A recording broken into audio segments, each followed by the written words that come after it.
Goodbye, miss. Take care of yourself as best you can.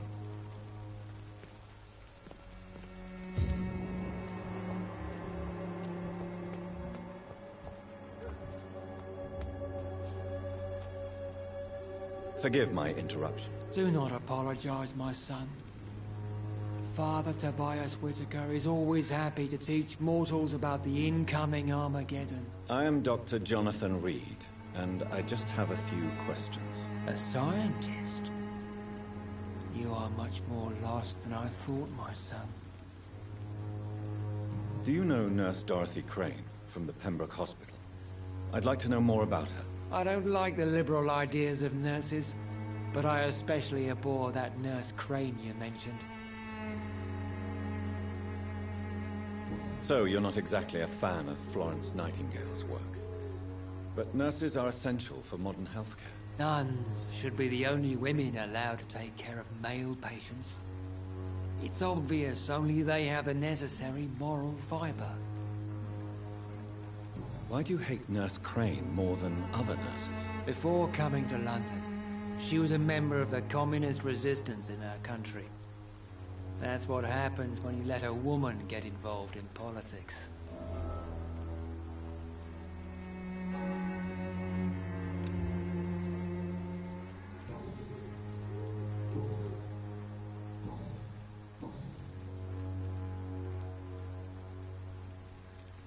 What do you mean when you say that I am more lost than you thought? All scientists are entangled in a world of causes and consequences. And most of them can't see the plain truth. Quite a judgmental opinion, if you ask me. But what do I know? Blinded by science as I am. But you are seeking answers, aren't you? Answers about the Armageddon about to strike the city. Answers about the hidden truth. Well, I suppose I can spare a few minutes listening to your so-called truth. As a doctor, you must be aware of the decimating epidemic. But let me tell you that this so-called Spanish flu is just the beginning of the end. What do you mean? The beast is finally revealing itself, corrupting the flesh and the heart of men. With my own eyes I have seen them, those minions from the abyss. Really?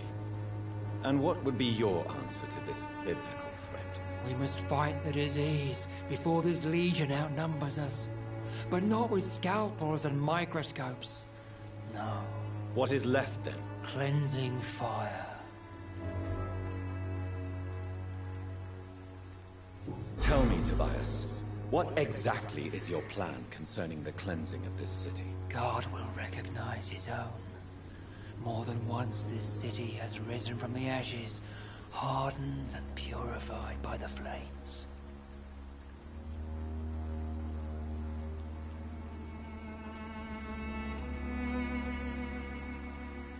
Purification by fire has proved useful, but where do you stop? Burn the clothes? The buildings? The corpses? Worse? Your lack of faith is predictable. But my task is to convince rational minds like yours to see the light. This is God's will. You're mad and dangerous. You're nothing but a soulless butcher. A small-time Torquemada. The Savonarola of Whitechapel. My son, if you think salvation is a free gift, go listen to the lies of that pompous fool, Joseph. Joseph, a fool?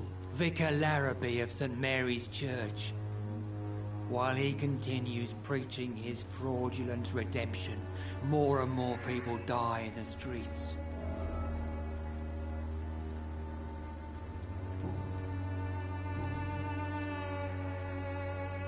Have you any friends? Any family left in these terrible times? No. But I have a disciple I see as my son. He is so devoted. I sent him to preach the good word in the heart of this corrupted city.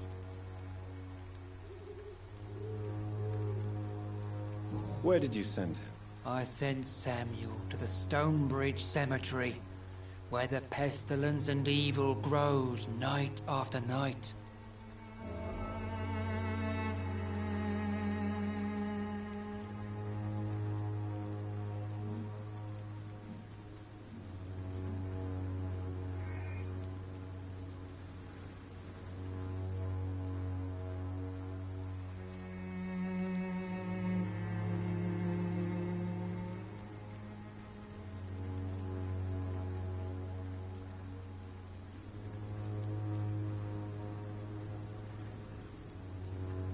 You sent him on some preaching crusade during the epidemic.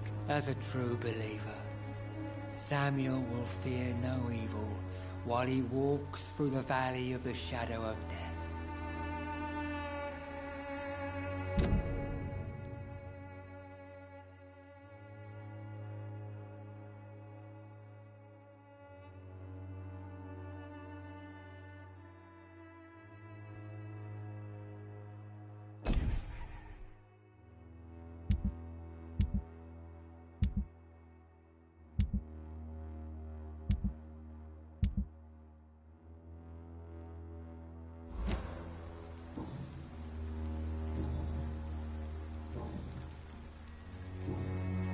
I have heard enough for tonight. Goodbye.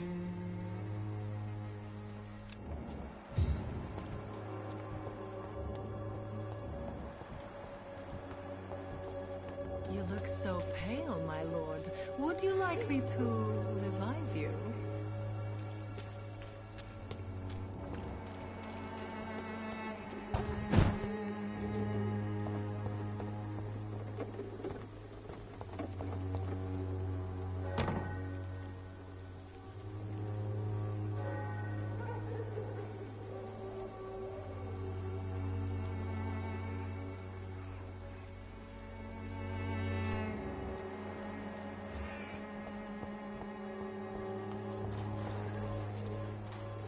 Good evening, miss. I'm Dr. Reed. I'd like to ask you a few questions. I know what you're thinking.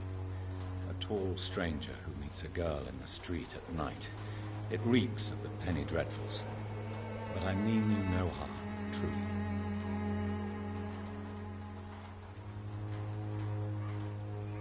I know you understand what I'm saying.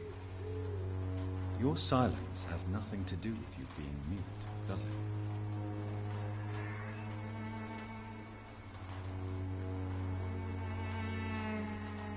Very well. Goodbye then.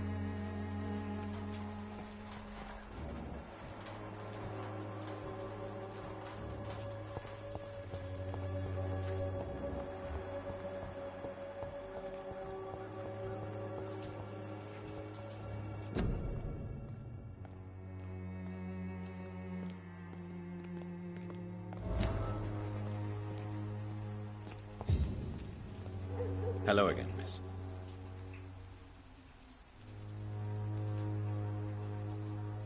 Camellia, I know you work for Dorothy Crane. Please tell me about her secret dispensary. A stubborn and mute comrade. Nurse Crane and Darius Petrescu have been clever.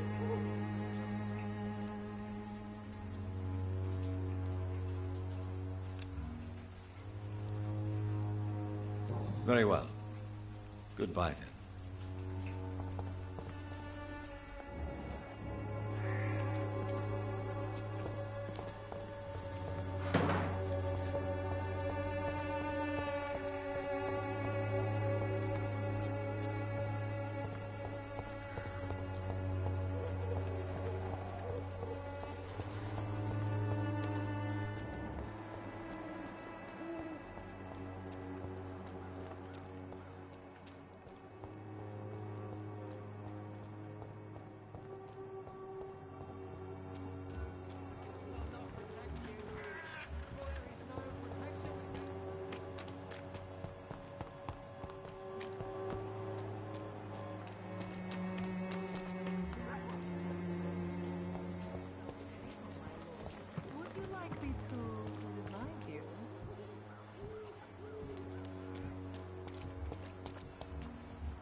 soon the time. Excuse me, sir. Are you familiar with this part of town? Name's Clayton Darby, reporter. Sorry, I'm new to Whitechapel.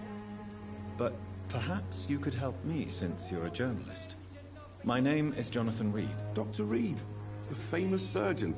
I'll gladly help if I'm able, sir.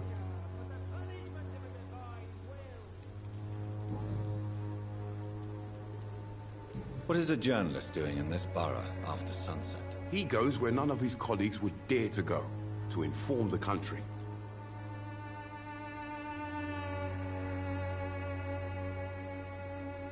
So you risk your life to reveal the truth. I saw many reporters do the same during the war. Whitechapel is the crucible of so many untold stories and tragedies. I want people to know them.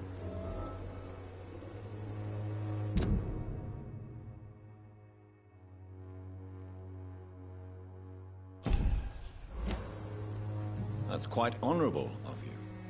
But is the public interested? Not at all, sir. And that's why I'm an independent journalist, hoping to sell some stories.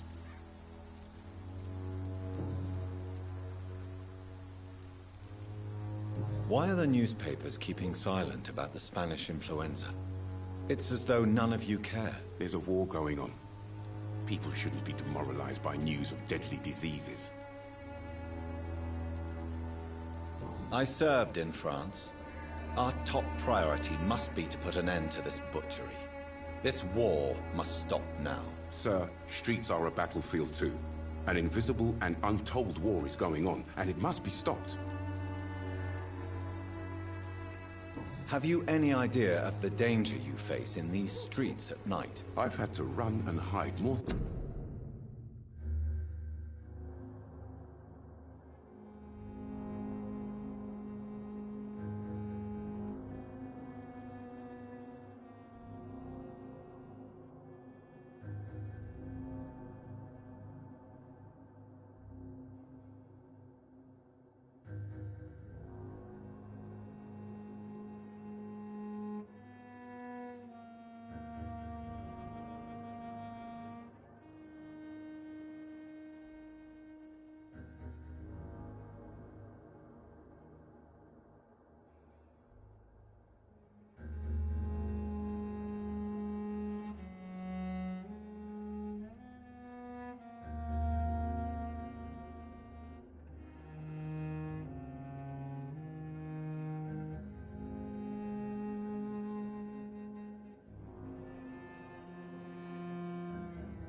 Once from frenzied mobs incensed by the fever.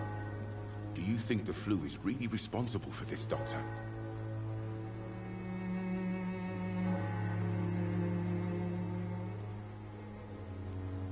That science is unable to explain the facts doesn't mean there is no rational explanation.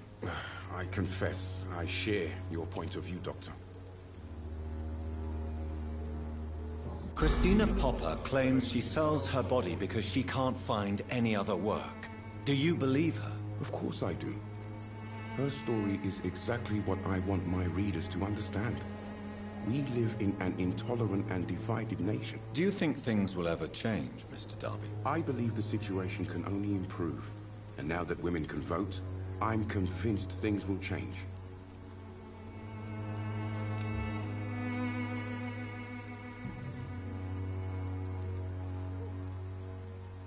I heard you're investigating an underground medical dispensary in Whitechapel. What do you know about it? Not much, I'm afraid. They are wary of strangers, and I'm not really an acquaintance of theirs. Why do you care?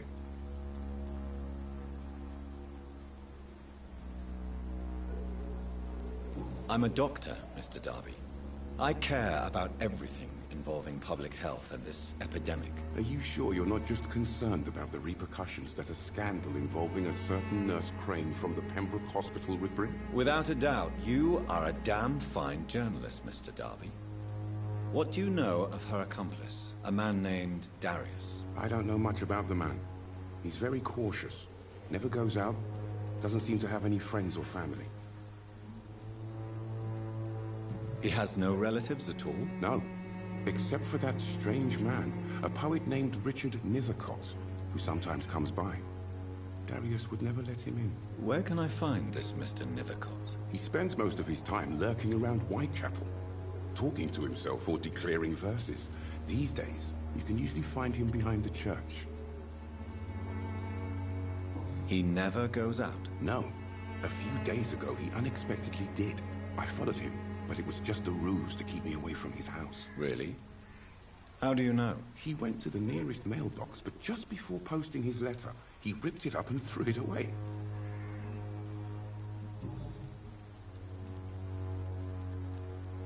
Goodbye, Mr. Darby. Farewell.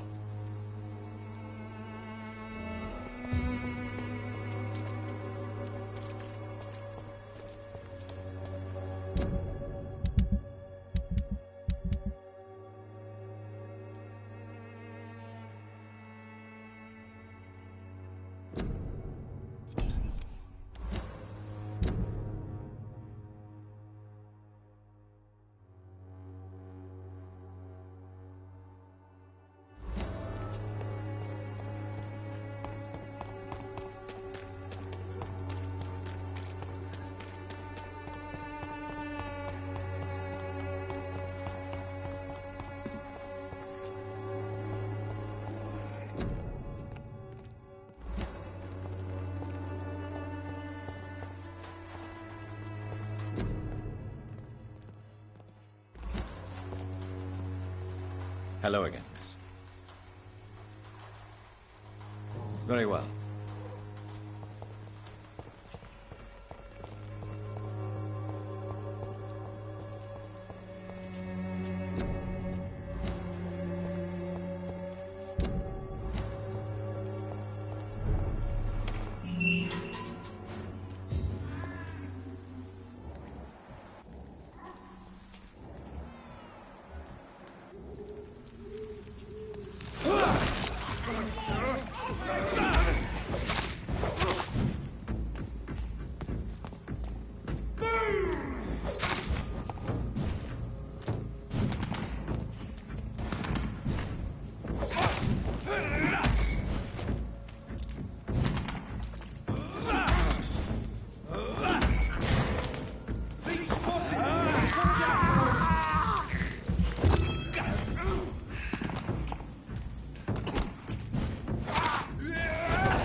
This man stunned me with his faith. His crucifix. This is not good news.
Somebody help!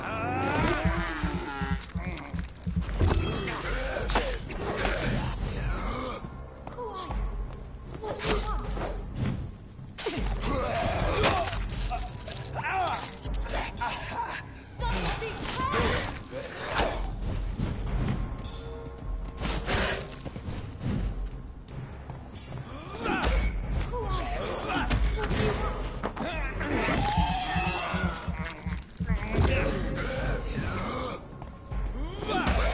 Somebody help!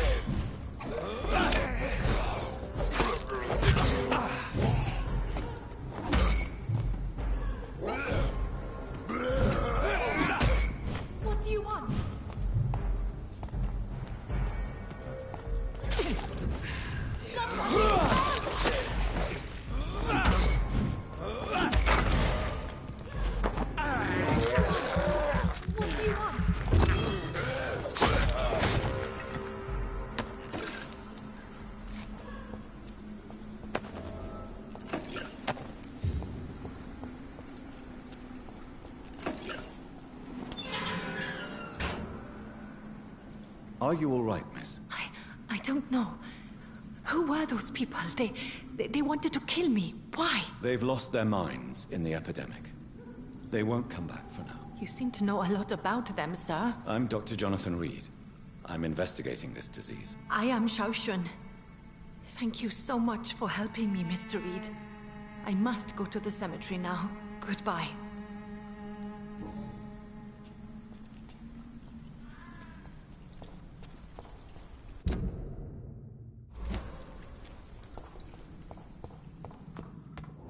Carnage. Is Father Whitaker's disciple among the bodies, I wonder? This man's far too old to be Samuel. No. By the look of his clothes, this man's a docker. Samuel isn't here. I had better follow the blood trail.